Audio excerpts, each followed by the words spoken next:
Happy Friday, and welcome to Houston Life. I'm Derek Shore. Ooh, it is Friday. I'm Jennifer Broom. Finally Friday, and boy, do we have a fun show to get you ready for the weekend. We sure do, folks. Our first guest is a comedian, actor, author, and Chicano art collector who is also part of a little comedy act you might have heard of, Cheech and Chong. Please welcome the one and only Cheech Marin. I'm practicing. I'm the Grand Marshal of the Art Car Parade this Sunday, so I'm practicing my hello. Oh, you got your pageant wave going on, down. right? It's looking good. What do you think of Houston? Because people certainly seem excited to see you. I love Houston. I've been coming to Houston since '72. You know, when we very first played here at Liberty Hall. Wow. And we've done with Houston is kind of like our second home. Little different than it was in the 70s. You know, but different in a good way.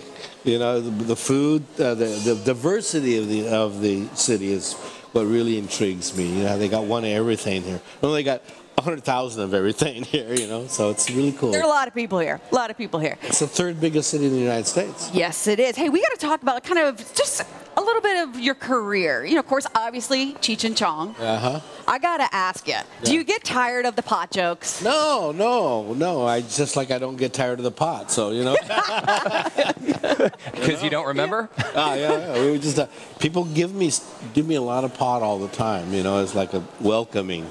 What do you think about now so many states legalizing it? Well, it's just inevitable, you know. It's like a lava flow, you know. You can try to stand in front of it. I wouldn't recommend it, but it's gonna not replace liquor, but an alternative to liquor, and I think it's much better if it has medicinal properties. And you know, because I haven't heard any arguments for medicinal beer lately, you know. So.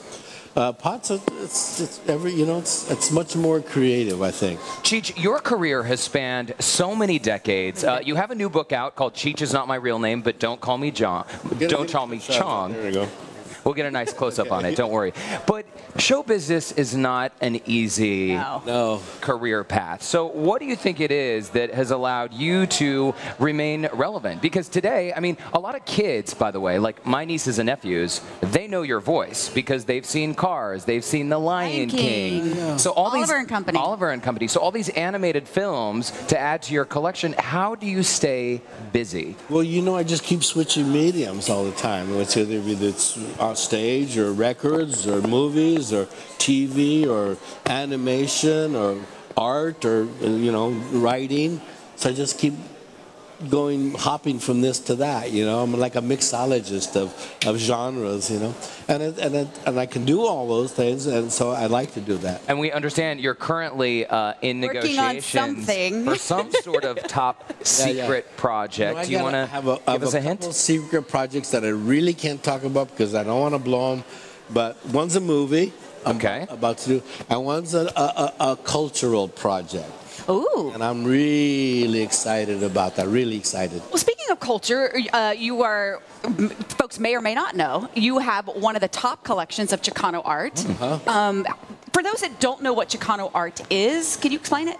Well, it's art by Chicanos by definition, and Chicanos are Mexican Americans with a defiant political attitude.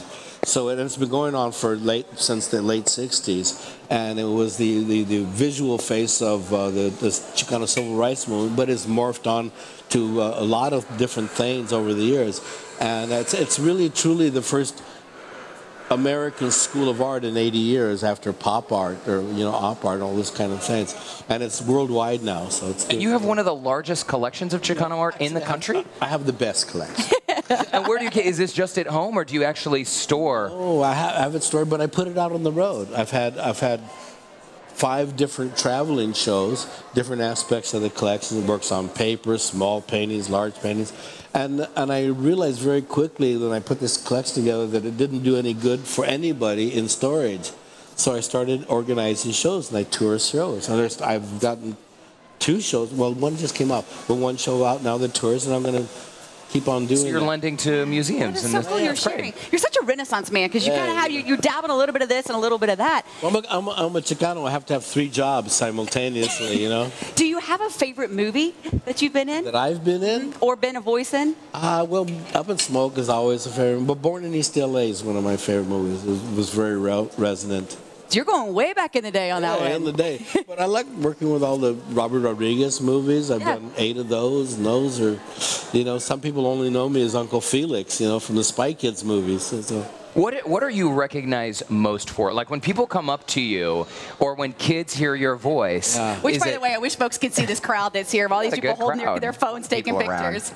Is there a project, movie, you know, that you've worked on that people recognize you most often?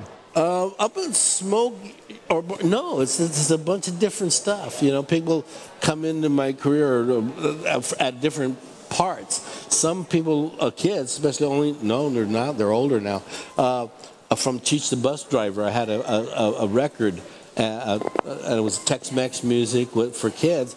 And I'm just meeting kids who now are like in their late 20s. You know, and they're in bands. So when I was a kid, my mother played that every morning on the way to school, and so I know every song on the album. So, you know, okay, cool. You know, it's like I'm a one-stop. You know. Well, I want to make sure we talk about the book, because you are going to do a book signing. Tell me about the book. It is a memoir, the first memoir I've written, and it kind of goes through my life at certain high points and low points, and I tell you know how I got there. But I'm mostly concerned with, not mostly, but I talk a lot about process, how we created, you know, because everybody thinks we just kind of lucked onto it, or you know, kind of it was a mistake, but no, there was a very definite process to what we did, and I kind of explaining to that. Do you have any advice for somebody that sees you and says, hey, I want to go into show business, I want to stand up on stage and be a comedian, or I want to be an actor in television or movies? Get up on stage, rather than, you know, be in front of the camera or get a commercial. The stage is like going to the gym, and that's where you develop your acting chops. And the more you can get on stage in front of an audience, the better, the stronger you get as far as acting goes. Yeah, it is great training. What's your relationship like now with Chong? Chong's pretty good. I mean, he's dead, according to the rumors. There's this Chong is dead thing that keeps surfacing every once in a while. It's one of those internet rumors, huh? Yeah, it's like Paul is dead. Every once in a while I've been dead, but Chong more dead than me. Well, you are alive and well, my friend. And the art car parade is happening this weekend. I'm going to be the Grand Marshal. That's pretty cool. And if people haven't been to the art car parade, that's the car I'm riding. Isn't that bad? It's a fancy ride. That's a badass car. Looking good. And in fact, later on in the show today, we have a couple participants in the art car parade. But I think that the parade is one of the most colorful examples of what we're good at here in Houston. I've heard of it for such a long time, and I finally got invited to come participate. I couldn't wait, man, because I truly do love Houston, and I've been here a lot over the years, and it's one of the best towns in the world. And again, real quick, I want to make sure, are you ever going to get back on stage and do a little bit more comedy? Yeah. Well, Tommy and I are touring now. You know, we're playing casinos, a lot of casinos.